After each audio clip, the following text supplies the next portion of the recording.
В истории каждого государства есть особые даты, особые праздники, мероприятия, которые действительно являются очень важными и значимыми. Приближается 30-летие независимости Республики Казахстан.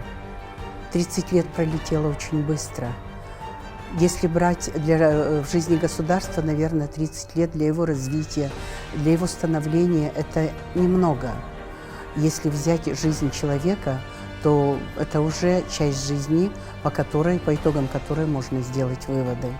Поэтому, говоря о независимости, хочу сказать, что одним из главных проектов нашей независимости является становление нашей столицы, перенос столицы из города Алматы в Астану.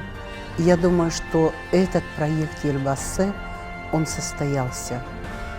Он доказал всему миру, что буквально за короткий период времени можно построить столицу. В 1998 году, переехав в столицу, я начала свою трудовую деятельность.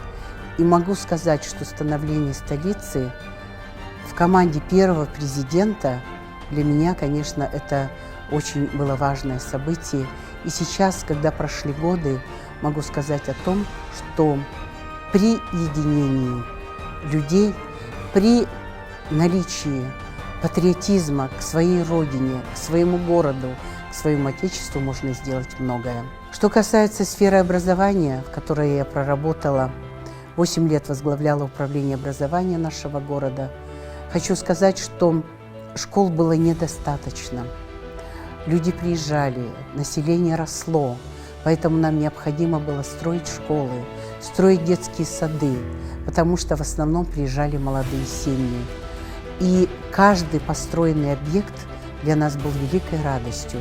Каждый построенный объект открывался при участии Елбасы. Первый президент перед нами ставил задачу, что столица должна шагать всегда в ногу со временем, быть впереди и должна быть образцом. И столичные педагоги всегда придерживались вот именно этой поставленной задачи. Молодежи мне хочется пожелать, чтобы вы всегда помнили, дорогая наша молодежь, мы на вас очень надеемся, потому что будущее нашего государства в ваших руках. Поэтому будьте всегда принципиальны, будьте образованы, будьте достойны той истории, которая начала писаться именно со дня приобретения независимости.